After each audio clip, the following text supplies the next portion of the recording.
कहानी कहाँ कबा कैसन बा।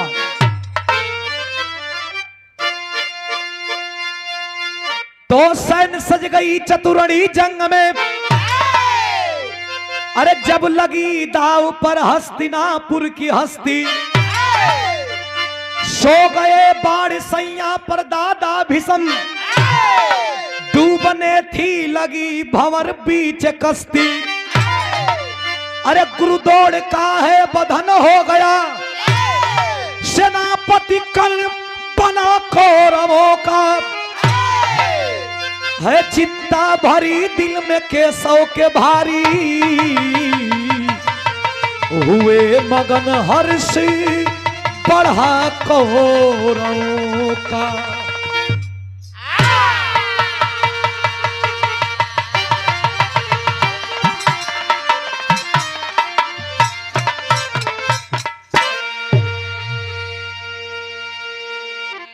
बिरहा सुने वाले मित्र दादा राम कैलाश कहत रहन कि रस में सरस चुए राजा वही के बिरहा कहत हैं। बात कौनी समय को बात, महाभारत का लड़ाई धीरे धीरे धीरे धीरे अपने चरम सीमा पर हो गिरल। दादा भीषम बाण कसैया पर लोट गई बाड़न, गुरु द्रोणाचार्य मारल गई बाड़न। सब लोग तितर बितर भइल बा। वही समय सूतपुत कर्ण के सेनापति बनावल गई। तो सूतपुत कर्ण के पास एगो अमोघ शक्ति रहल। जे भाई महाभारत के विषय में जानत होयन उनके पता होई कि सूतपुत कर्ण के पास अमोघ शक्ति रहल कि जेकरा ऊपर चलाई ओकर जान बचई नहीं। अरे बाप रे बाप, ओकरे सामने बड़का बड़का मनई टंगरी कपकपाए के भागत है। लेकिन कर्ण खोजत के रहा, वही अर्जुन के खोजत रहा। अब भगवान श्री कृष्ण अर्जुन के रथवा लेके कबो हर कबो एक कैंती कबो एक कैंती कबो एक कैंती बचावत रहन। के रे दादा कर्ण आवे तो मारी जरूर। 2 दिन बचैलन भगवान श्री कृष्ण। तीसर का दिन दोनों लोगन करत है आमने सामने हो गवा। और जब दोनों लोगन करत आमने सामने हो गवा तो भगवान श्री कृष्ण का निगाह कहां पर थे? सूर्य देवता पर। सूर्य देवता के देखनन किरनिया डूबे में अभी 10-15 मिनट टाइम बा। वैसे देखत रहा, ऐसे देखत रहा कि महाभारत का लड़ाई का एक नियम रहा कि किरण डूबला के बाद केहू के ऊपर केहू बाण ना चलाई। जब तक किरण बा तब तक मनई लड़त हैं, वीर लड़त हैं, लेकिन किरण डुबला के बाद केहू का केहू पर बाण ना चलाई। भगवान देखत हैं कि अभी तक 10 मिनट टाइम बा। 10 मिनट में अर्जुन के कर्ण ले दे। अर्जुन से कहत हैं कि अर्जुन ए पार्थ ऐसा करता कि रथवा से नीचे उतर जाता। अर्जुन कहला हम मरद हैं, रथ से नीचे ना उतरब। कहला तुम मरद हव तो सामनवा तो से बड़ा मरद खड़ा है और 10 मिनट में तो के ले देई, 10 मिनट में तो के खत्म कर देई। भगवान श्री कृष्ण का बतिया मान के अर्जुन नीचे उतर गईलन। आज जब नीचे उतर गईलन तो कर्ण देखत बा कि का भगवान जेकर रथवा चलावत बायन उनकर माई उनके दूध नहीं खी पियले कहा। अर्जुन नीचवा से कहत मला कहा प्रभु अब गरियो सुने को ही कहा। कला गारी ना, अगर बच जाइबा जान तो जब जैसन तब तैसन ना बुझे तो महाराज कैसा। लेकिन कर्ण कहत बा का मास्टर बिरहा में कव्वाली बा।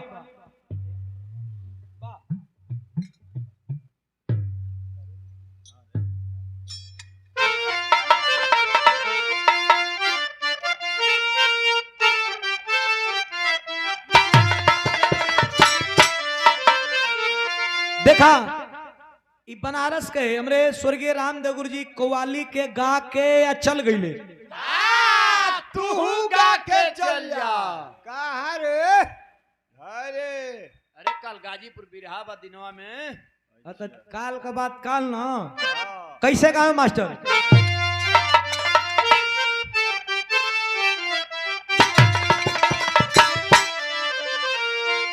अरे काबे में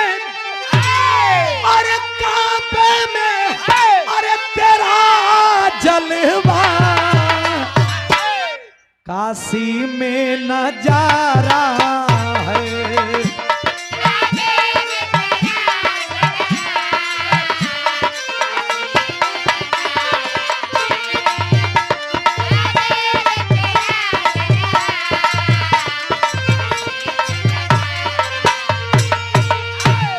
लेकिन करण कहत बा कि अर्जुन नहीं खा देखात बान आई अर्जुन करत बा हाके वाला श्री कृष्ण लौकत बान का कहे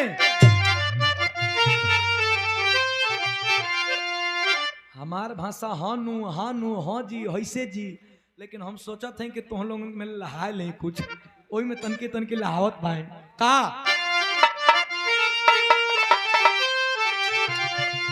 अर्जुन के देख के कहे करण का अरे क्या अच्छा है, अरे क्या अच्छा है, अरे कि मरी जाओ बेकारी के जीने से।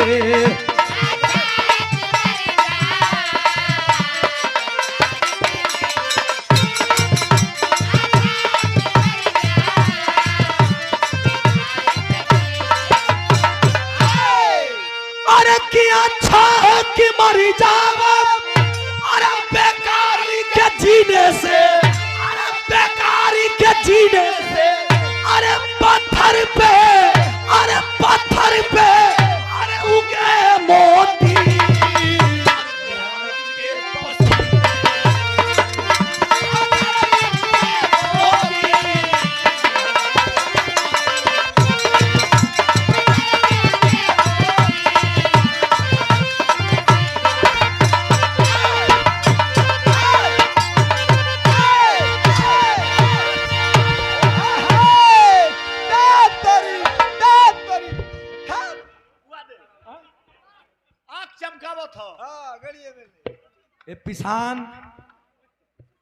पिसान घास के मनई बाउंडर बनाए बाइन गैस बनाए मनई हाँ गैस बनाए बाइन चुप रहे एकदम अल्लाह। और इस भाव पे पुरस्कार विजय यादव जी प्रधान सतहरिया बिरहा मुकाबला पर डेट निखे रखल डेट बता दो जाओ 9 तारीख के शायद ना हाँ 9 नवंबर के प्रयागराज हमारे छोटे भाई सूरज यदुवंशी और गायिका नीलम राज प्रतापगढ़।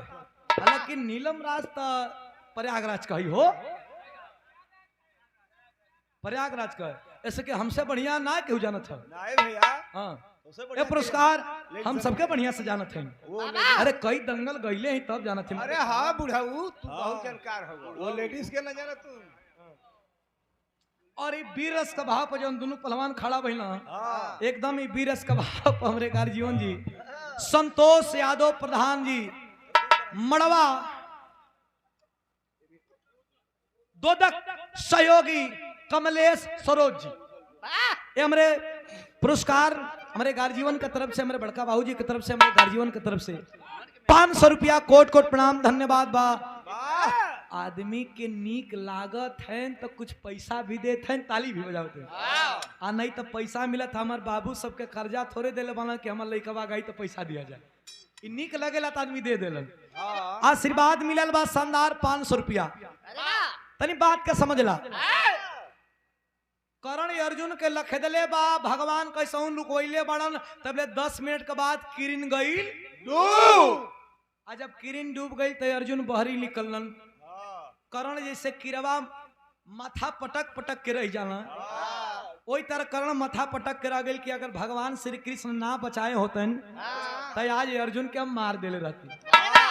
पांचों पांडव शिविर में बैठ के रोवत बाइन कि हमारे अर्जुन आज मरा गई रही।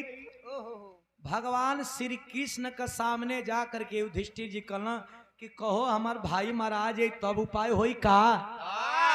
भगवान श्री कृष्ण जी कहना कि सुना अमोघ शक्ति है कर्ण के पास, अगर ये अर्जुन बच जाएंगे तो भीम मारे जाएंगे, भीम बच जाएंगे तो नकुल सहदेव मारे जाएंगे, नकुल सहदेव बच गए तो आप मारे जाएंगे।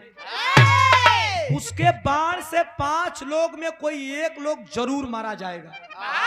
युधिष्ठिर कहना कि कोई उपाय, कहना कोई उपाय नहीं, मरना तो किसी को होगा। आंखों में आंसू ले लिए युधिष्ठिर, कहला कोई उपाय आप लगा सकते हैं। भगवान श्री कृष्ण एक उपाय लगाते हैं कि एक उपाय है, भीम का लड़का एक जवान हुआ है, बोलिए तो उसी को बुला दिया जाए। कहना भीम का कौन सा ऐसा लड़का है जिसे मुझे नहीं पता? कहना है। पांचों पांडवों को जब अज्ञातवास हुआ था तो भीम एक राक्षसिन से शादी किए थे जिसका नाम था हिडिंबा। संजीत भैया, नाम था हिडिंबा, और हिडिंबा से शादी किए, उसी का एक लड़का जवान हुआ है। उसका एक लड़का हुआ था जो जवान है, जिसका नाम है घटोत्कच। घटोत्कच लड़ने का योग्य हो गया है, उसको बुलाया जाए। घटोत्कच को जब बुलाया गया तो अर्जुन जी परिचय करा रहे हैं कि ये तुम्हार बड़का बाबू हवन, है तुम्हार चच्चा हवन, है तुम्हार चच्चा हवन, है तो हर लहुरी माई है के द्रौपदी के बतावल गो। अच्छा, द्रौपदी के ओ हो कहा द्रौपदी है तो माइये लगे। हाँ कहत बा घटोत्कच की हम देखा माई बाबू से नहीं खी मिलल चाह। आई अर्जुन का बेटा एगो जवान भइल बा, हमारे नियन बड़ियार भइल बा, वही से मिलल चाहत बानी, जौना का नाम बा अभिमन्यु। हम वही से मिला बा, देखा अभिमन्यु 2 दिन पहले वही लड़ाई के मैदान में मारल गई बा। आई कहत बा कि मिलब अभिमन्यु से। भगवान तो चिंता में है अवन। अर्जुन बतावत बाइन कि सुना अभिमन्यु कहाँ बा? बिरहा में एक तरज हमारे जन्म को पहले से लगत बा।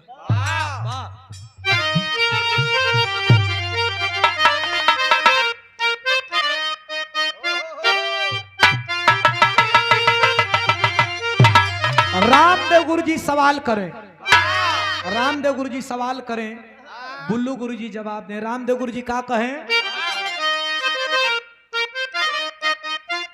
कहे अरे नदिया किनारे मोर बोले 1000 बार बोले,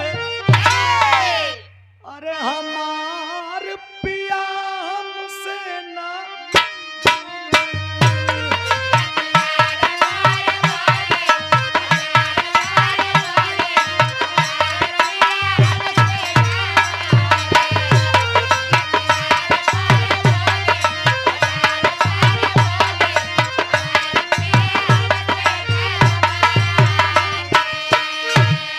लेकिन जब आप बुल्लू गुरुजी पतरे शरीर रहे, यही करिहाई पहान धके खड़ा होकर धीरे से रामदेव गुरुजी की तरफ घूम के कहा कि सारिया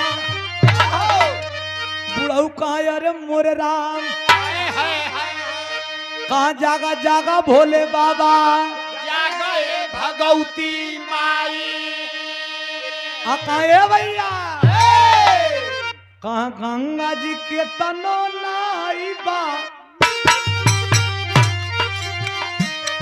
अरे गंगा जी के तनो नाई बा, पतर तिरिया ना पैबा राजा,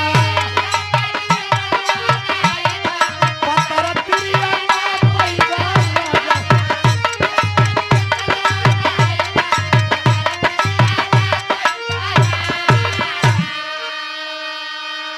कबो कबो गीतिया के ए महरूम जनाब हैदर अली जुगनू जी गावे कैसे गाँव किन्ने बुलाया नारन न सपाती, अरे ने बुलाया नारन न सपाती, बलम बदमाशी में फंसी गयो, बलम बदमाशी में फंसी गयो।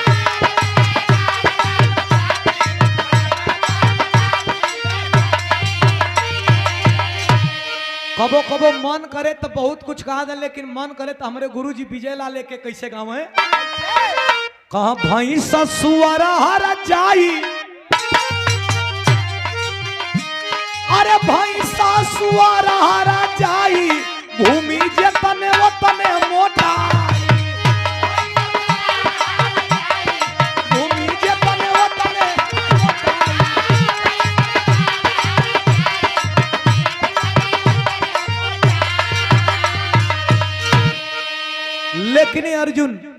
अर्जुन बतावत बड़न के अभिमन्यु कहाँ सुना बेटा कहा धोखावा से मरले मुदैया अरे धोखावा से मरले मुदैया अभिमन्यु भैया के तोहरो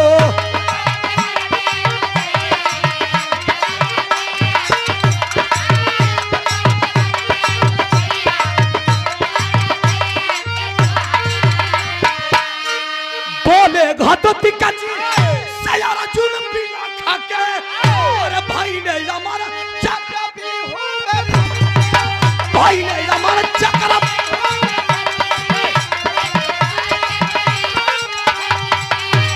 अरे घेरी के मरले मुदैया मुदैया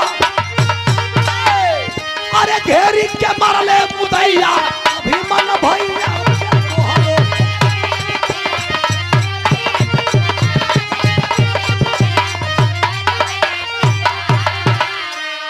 पांचों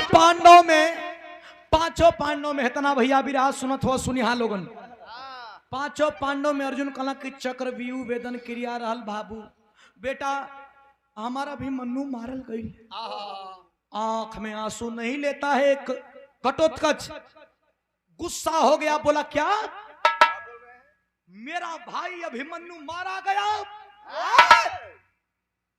भीम हवन अब भीम के लोग कहेला हमार बाबू लगी हन अब भीम के लोग कहेला कि इनकर हाथवा में 10,000 हाथी के बोल हो कहो जेकर हाथ में 10,000 हाथी के बोल रही ओकर बेटा मारल जाई एकरा मतलब इनकरा बोल ना है खाली भौकाल बनने वन हई अर्जुन का बेटा मारल गइल बा लोग कहेला कि इनसे बड़ बाण चलाए वाला धरती पर कोई पैदे ना भइल इतना बड़ धनुर्धर का बेटा मारल जाई गलत तो लोग से कुछ हो ही ना इतना पंच परमेश्वर कहलस घटोत्कच की 1 घंटा खातिन लड़ाई में बुला ले रहता अगर पूरा लड़ाई खत्म ना कर देती तो असल का पैदाइश ना एकदम चपले हो और का कहे मास्टर बिरहा में फिर तरज लगत बहन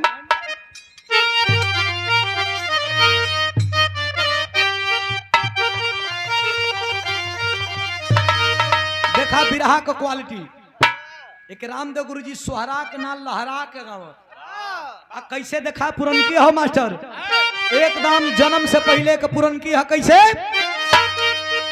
कहा कि तोर नैना कटार अरे कि तोर नैना कटार अरे गाड़ी गाड़ी जाला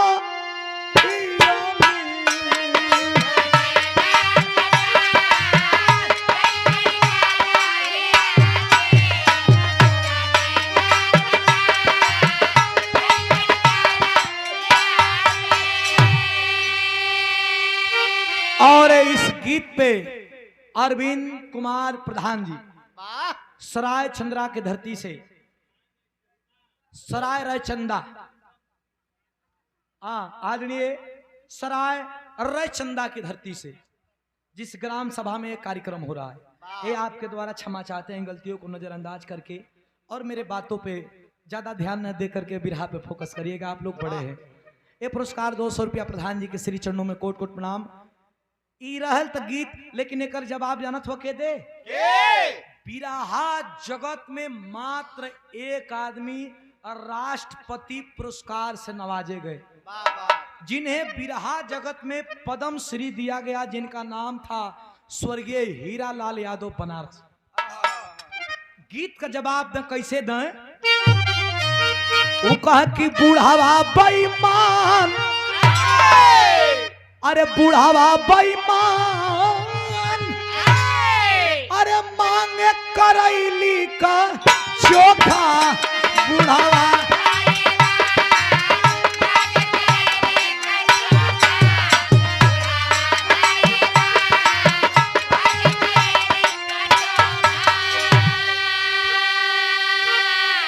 घटोत्कच कहे तो लोग बड़का वीर बनत हो पांचों पांडव 1 घंटा का मोहलत दा दिखाई कैसे लड़ल जला का कहे अरे बोला बाका जुझार अरे बोला बाका जुधा अरे काहे नाम के बोलैदा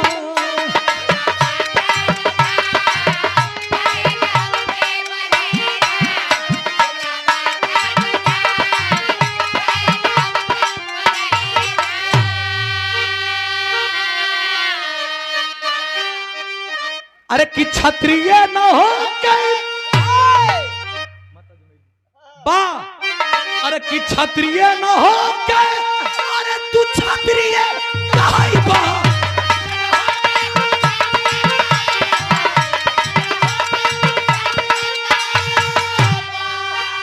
अरे जबकि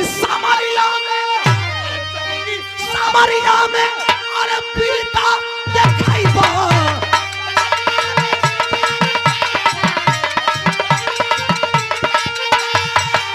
अरे गर्जा शेर सरदार यार काहे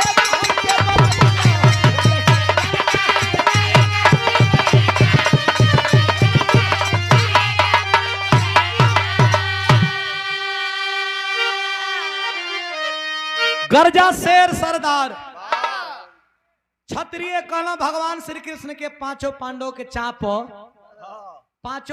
के चाप मत तो के बुलावल गइल बा सही समय पर या पांचों पांडव अपने बाबुन के छापल जला तो हर जोर बात दुश्मन से लड़ा दुश्मनन से लड़े खातिर चलल बा जवान घटोत्कच आज जब चला है बड़ा टीका लगा करके पहुंचा है जंगे मैदान में तो जब पहुंचा है तो टेरी का भाव बा मास्टर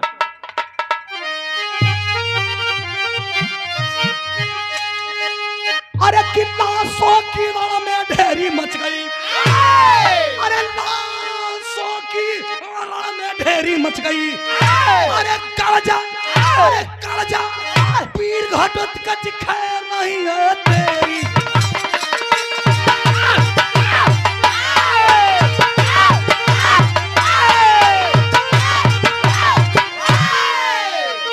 गर्जा वीर घटोत्कच खैर नहीं है तेरी पहुंचा है तो घटोत्कच का महाभारत में वर्णन कइल गइल बा कि पहाड़ से भी बड़का रहल एक एक हाथवा में 500 सैनिकन के लेके लागल लोग के दुर्योधन कलश के अरे बाप रे बाप कवन वीर आ गयल हई पांचों पांडव तो मराते नहीं खस छठवा कवन आ गई जाके परछे पुछलस तो हैरान हो गई तो भीम का लइका बा गयल वही कर्ण का सामने कलश के मित्र जो तीर अर्जुन के लिए रखे हो ये घटोत्कच पे चलाओ नहीं तो हम लोग मारे जाएंगे अर्जुन के चलावे खातिर तीर रखले बनिया चलाई घटोत्कच पर ये कदापि नहीं हो सकता है मैं तो मारूंगा अर्जुन को दुर्योधन बोला कि तुम अर्जुन को मारोगे तब न जब हम लोग जीवित रहेंगे आज ये मार देगा मित्र अगर नहीं मारते हो तो मुझे संदेह है कि कहीं तुम भी पांचों पांडवों से मिले तो नहीं हो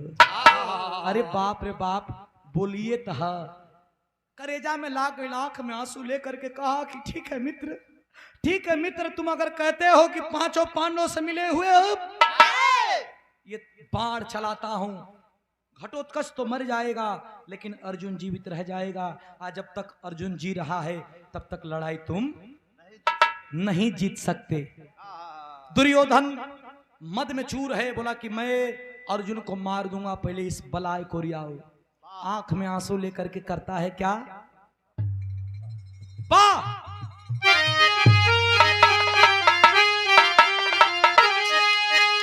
अरे कि विवश हुआ दान पीर बलवानामा मरले बा अरे कट के नाचे धरती पर गमदनवा बनवा मरली बा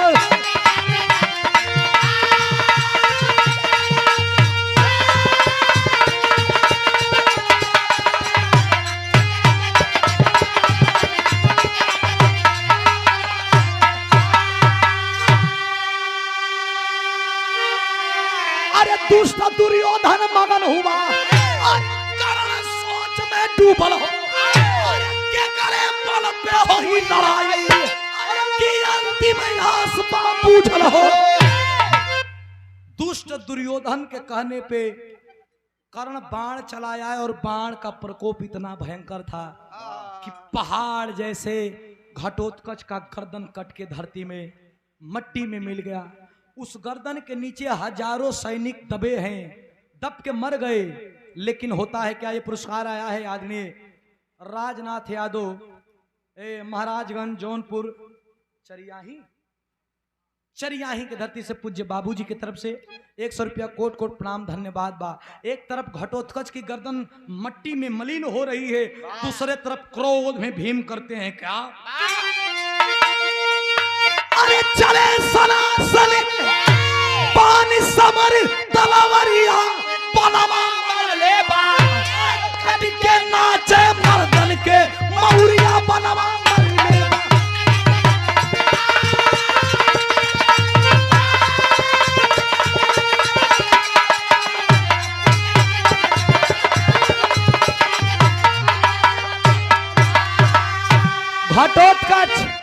घटोत्कच तो मर गया, लेकिन आंख में आंसू आ गया भगवान श्री कृष्ण का। बोले अर्जुन, तेरा काल, तेरा शस्त्र जो तेरे सीने पे आना चाहिए, तेरा भतीजा घटोत्कच अपने सर में ले लिया, अपने गर्दन पे ले लिया। सुन, कल की लड़ाई अंतिम लड़ाई होनी चाहिए। मैं कुछ नहीं सुनना चाहता। कल अगर तू कर्ण को नहीं मारता है तो रथ से उतर जाऊंगा। बड़का टीका लगा के अगला दिन भगवान तैयारी कैलहन। इयाला के खानपुर बेलहरी गाजीपुर के हनीफ खान साहब गईले बन। कैसे रथ सजल बा, जब रथ सजल बा तो कैसे,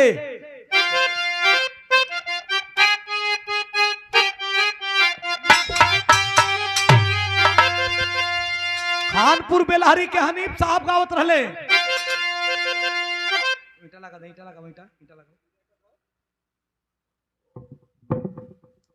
कैसे गावे,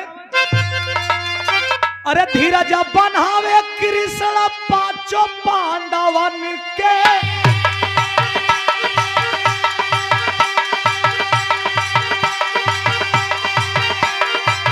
कर्ण और अर्जुन के छिड़ा संगरा,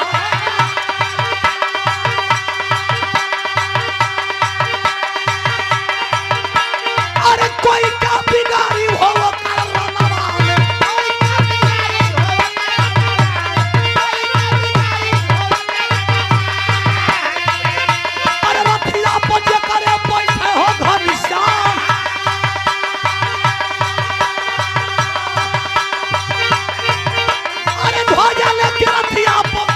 बजरंगी,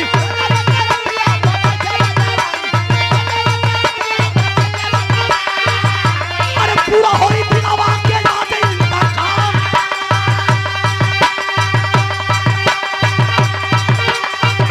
अरे हनी हनी बनवा चलावा पूरा राजू,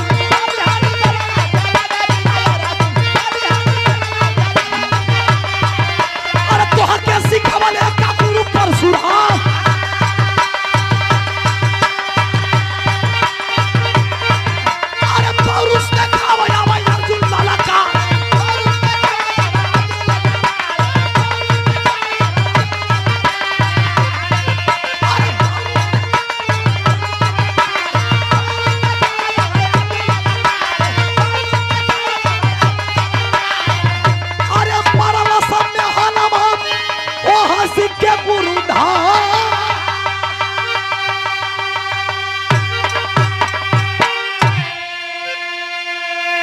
मेरे बाबूजी, दोनों तरफ से लड़ाई होने लगा। प्रमाण ये मिलता है कि बड़े बड़े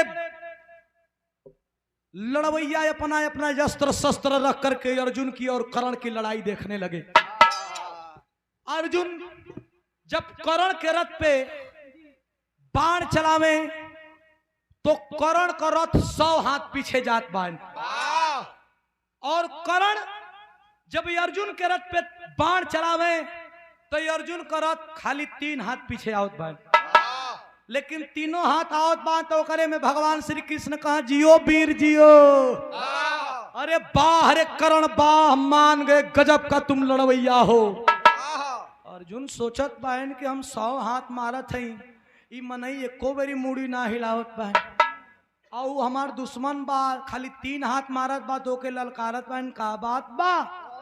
फिर गुस्सा में होके बाण चलावत बाणन तो वही करण करत हवा 100 हाथ पीछे जात बा। और से करण चलावे तो अर्जुन करत हवा 3 हाथ पीछे आवे, लेकिन भगवान कहा गजब, बहुत वीर देखा लेकिन तेरे जैसे नहीं।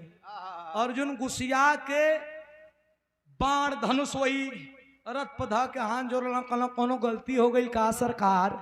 कहना ना अच्छे लड़ रहे हो। कहना लड़ने के लिए तो अच्छा लड़ रहा हूं, लेकिन मैं मार रहा हूं 100 हाथ, आप कुछ नहीं बोल रहे हैं। दुश्मन मार रहा है 3 हाथ, आप ललकार रहे हैं। बैठल बानी हमारे रथ पर ललकारत बानी दुश्मन के। एक अर्जुन, ये पार्थ सुनो, वो तुमसे वीर है। कहना कैसे? कहना तुम्हारे रथ पे मैं स्वयं नारायणी अवतार में कृष्ण हूं, और तीनों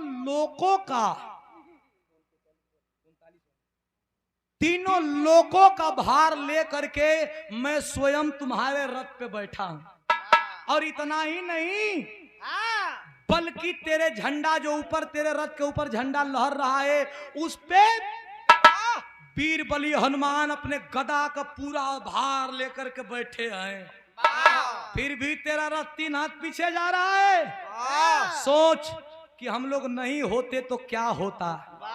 और सुनो, इतराओ मत। परशुराम बैठा दो 2 मिनट, 2 मिनट बैठ जाए घर का, ठीक बा, 2 मिनट सुन लें, 2 मिनट। ए भैया, भगवान परशुराम का उसे वरदान श्राप प्राप्त है, गया था शिक्षा लेने क्षत्रिय बन के, लेकिन पता चल गया तो श्राप दे दिए कि जब तुम्हारी विपदा पड़ेगी बुद्धि भ्रष्ट हो जाएगी। सुन, तीर चला उसके सीने पे नहीं, उसके रथ के पहिए पे चला। कर्ण के रथ के पहिए पे अर्जुन से बाण चलवाते हैं, रथ का पहिया डैमेज हो गया। जब डैमेज हो गया तो अपना बाण और धनुष रख करके नीचे उतर करके इसी कंधे से अपने रथ के पहिया को लगा उठाने। और जब उठाने लगा तो भगवान कहते हैं कि देख रहा है अर्जुन, कर्ण तो निहत्था है, यही मौका है, बाण चला दे पार्थ। अर्जुन कहते हैं कि निहत्थे पे बाण अर्जुन कदापि नहीं चलाएगा। गुस्से में लाल होकर के भगवान श्री कृष्ण करते हैं कि तुम निहत्थे की बात करते हो? धर्म अधर्म की बात करने वाले अर्जुन, तेरा बेटा जब चक्रव्यूह में मारा गया तो उसके हाथ में कितने अस्त्र और कितने शस्त्र थे? धर्म की बात करने वाले अर्जुन, तेरा बेटा निहत्था था और तेरे बेटे को मारने वाला एक दुश्मनी एक कर्ण भी था। बाण चलाओ, अभी नहीं कभी नहीं, ये मौका है। जब इतनी बात बेटा का आग कलेजा में लगल, बात होत का बान मास्टर।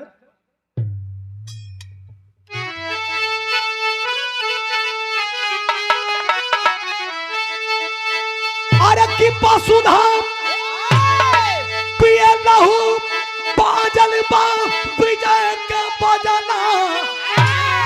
अरे की विजयी भइले बलवा नाम हो कुंती के लाला।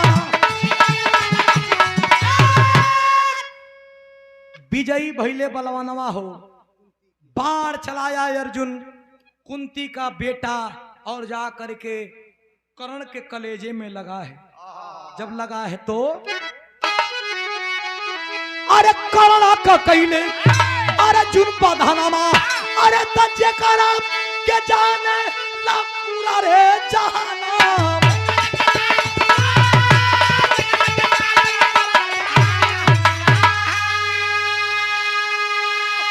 अरे रोवे मित्र बिना मित्र, अरे आज भइला सपना।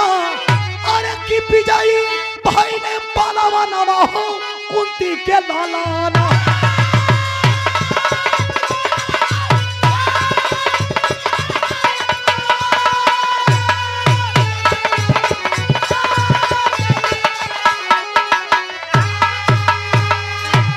भैया हो, बाण चला दिए, लहू लुहान।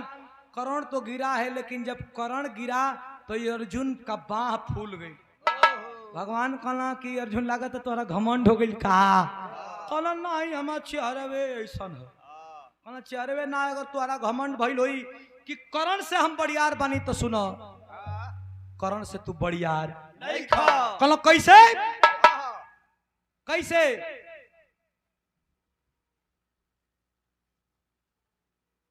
और हमरे सुरेश भैया दिघवत प्रतापगढ़ जिला में पड़ेला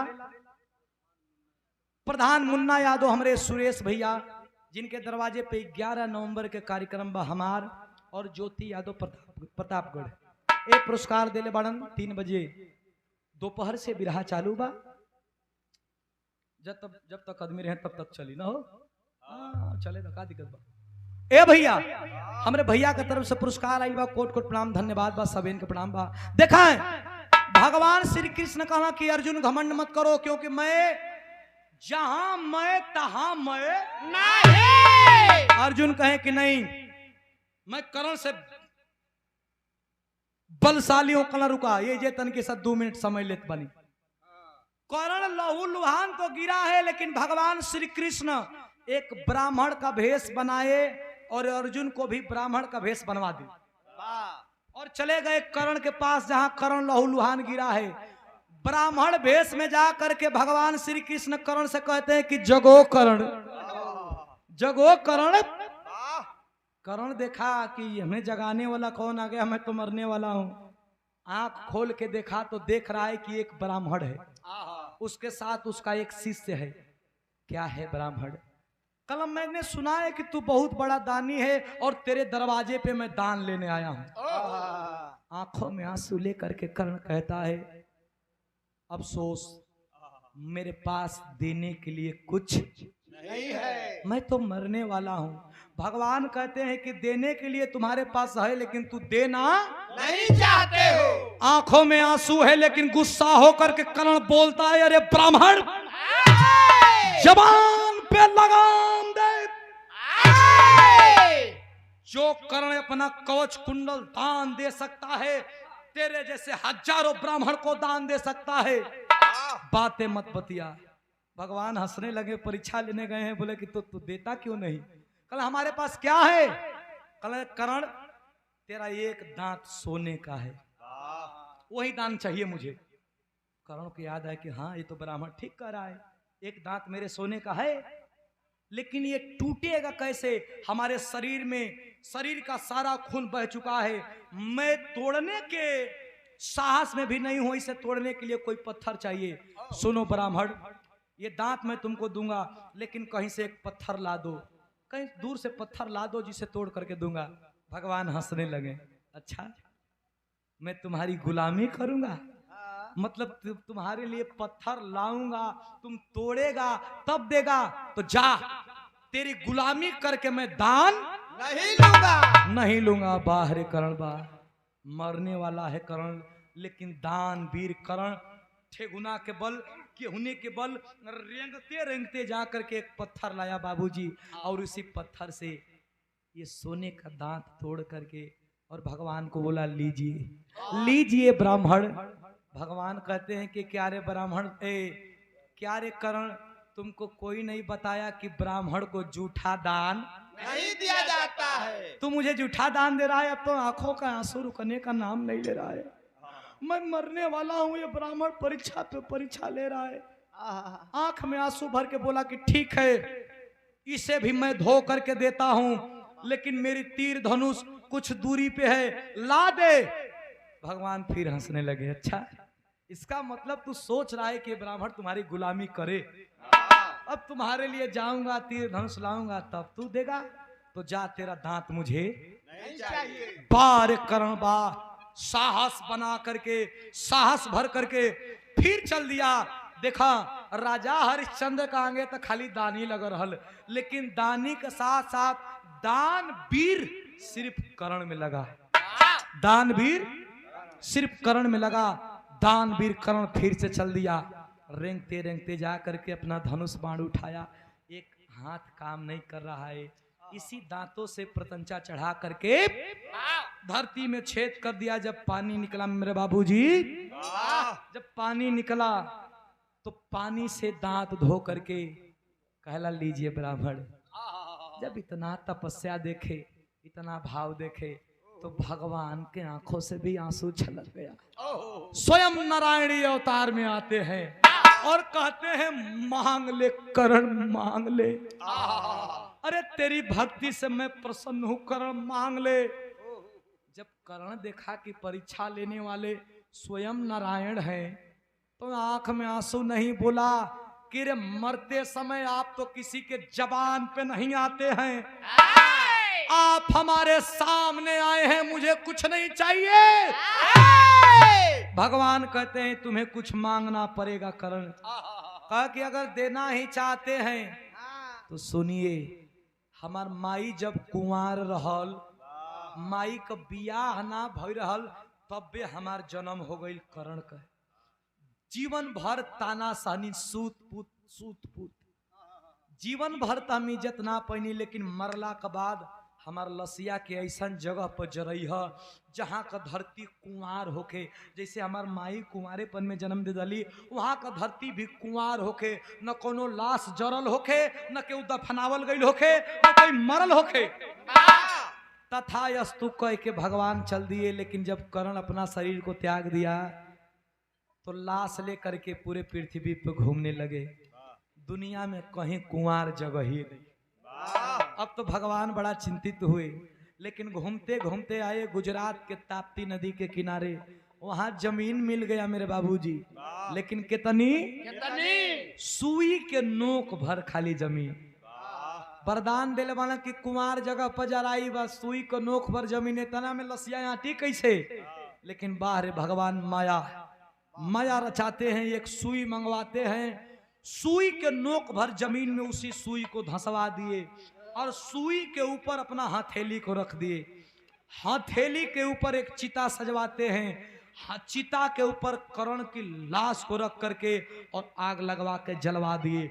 जब जलवा दिए तो कर्ण को दिया हुआ वरदान पूरा किए, और जब वरदान पूरा किए तो होता है क्या, बोलिए वृंदावन बिहारी लाल की। वरदान पूरा किए तो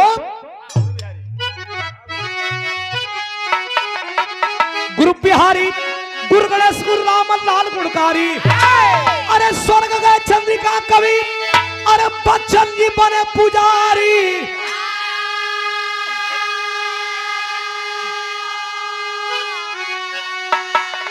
अरे लाशों की रण में ढेरी मच गई, अरे सुधीर विजय लाल तू करो ना है फेरी, लाशों की रण में ढेरी मच गई।